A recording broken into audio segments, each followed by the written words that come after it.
Valentine's Day by Nick Cook.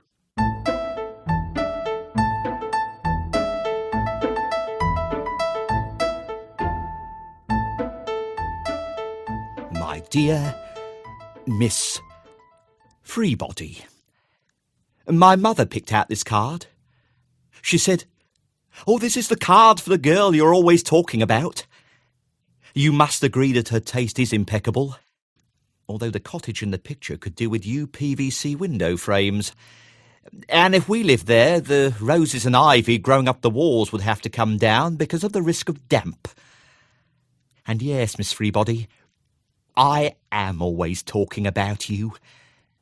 Only now, of course, I'm able for the first time to talk to you. I know, that bloody bore Bridlington. That's what they call me, isn't it? Behind my back when they think I can't hear? Well, what do they know? Wouldn't they be amazed to learn that that bloody bore Bridlington only has what is probably the finest postmark collection in West Watford? Boring? I don't think so. And at least I know how to treat a lady. Unlike Critchwold of Invoices Pending. I was shocked and disgusted that day he called you my fine, fun-filled little filly. In front of the whole office, too. I think it set them back on their heels when I refused to join in their coarse laughter and calmly continued the paperclip maintenance and sorting exercise, which I do every Tuesday at that time. But inside, believe me, I was Mount Vesuvius. This, you may recall, was the volcano which erupted on the afternoon of 24th of August, AD 79, destroying the Roman cities of Pompeii and Herculaneum. It killed more than 2,000 people, many of them, I am pleased to say, prostitutes and other undesirables, feeding off the morally weak and corrupt.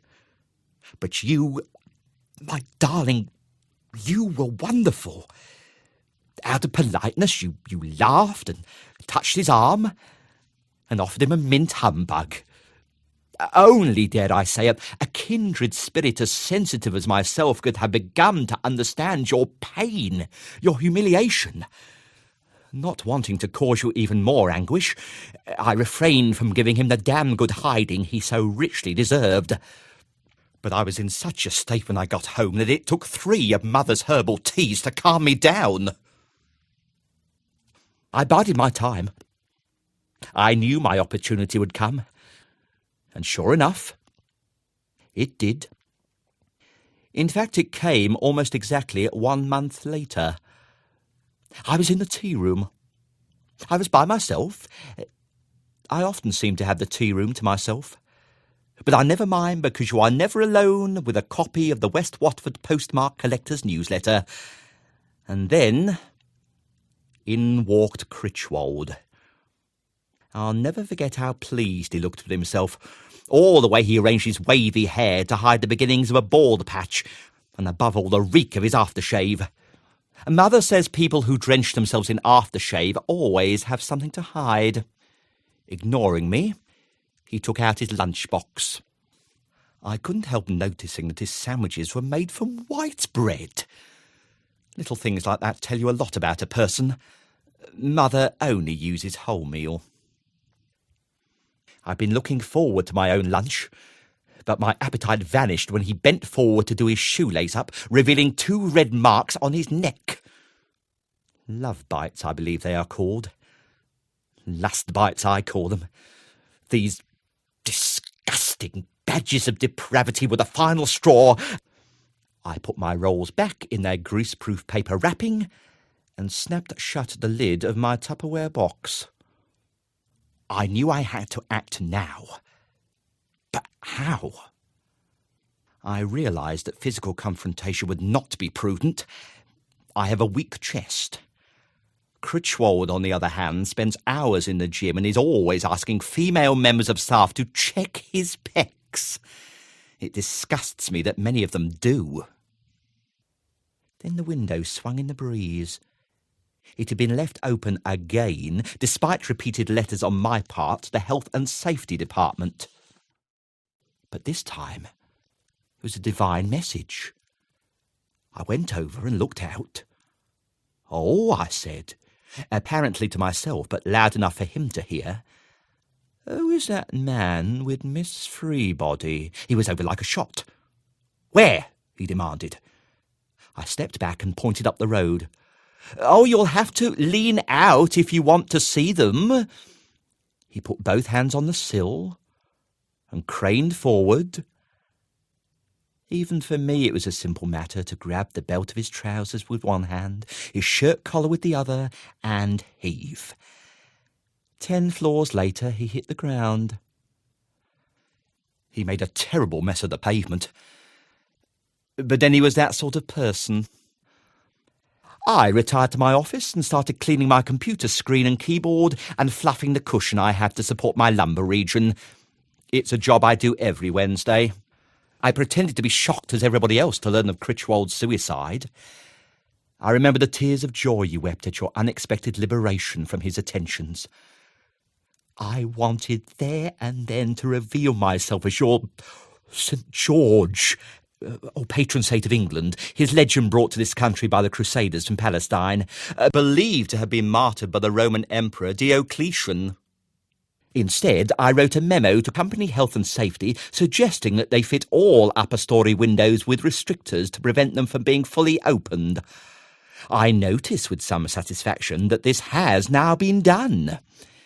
Invoices pending may not miss him, but at least Critchwold did not die in vain. That was the first time I protected you. I protected you many times since. There was the postman who lingered too long at your letterbox. When I ran him over, he nearly wrote off my Reliant Robin. Then there was Casio United First 11. I cannot describe the pain and despair I felt upon learning that they had talked you into becoming their mascot. My darling, you are so innocent. You agreed to wear their strip. I don't think you realise just how tightly the words Casio United FC stretched across your breasts, or just how short those shorts were. How innocently you showed them off to the other girls in the office, blissfully unaware of the dangerous undercurrent stirring beneath the drooling waters of accounts payable, and the effect on Casio United plus reserves. It was too painful to contemplate. It was such a shame about the team bus. Such a shame about that brake cable. Such a shame about the precipice, the rocks below. Such a shame. And then there was that middle-aged man who lured you to that burger bar.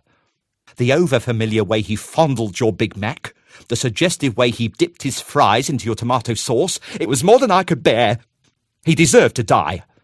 After all, he was old enough to be your father. All right, so he was your father. I'm really sorry about that, but how was I to know? Anyway, why was he plying you with junk food instead of good wholemeal bread and fresh salad? Hardly a shining example of parental responsibility. But now we are together, I can protect you forever. Just like I protected my mother. First of all from my father, and all the attention she clearly didn't want, even though she pretended she did just to keep the peace. And then from all the others who came sniffing around, pretending to comfort her after my father's unfortunate... But she is quite safe now. Her chain is long enough to let her get around most of the house, and the cream I got from the chemist's has done wonders for the sores on her ankle. And as soon as I can trust you not to make a noise, I remove your gag, untie the electrical cord, and then you two can have your very own chain. Oh, imagine how it's going to be from now on. Just you and me and Mother. Maybe we'll move to a cottage, like the one on the card. Minus the roses and ivy, of course, and plus UPVC cladding. Oh, darling, imagine the evenings to come. You and me poring over our postmark collection, all rounded off by steaming cups of Mother's herbal tea and organic jammy dodgers. And you needn't worry about all that other nonsense. Our love will be pure and chaste and totally platonic, the way that all true love should be. Oh, but please forgive me. You must be so thirsty. Here, Mother has made you your first cup of herbal tea. I'll just put the straw through the hole in your gag. I've loved you so long from so far. Sometimes it hurts so much, but that's all past now. How fitting that our new life together should begin on Valentine's Day. But of course, from now on, every day will be Valentine's Day.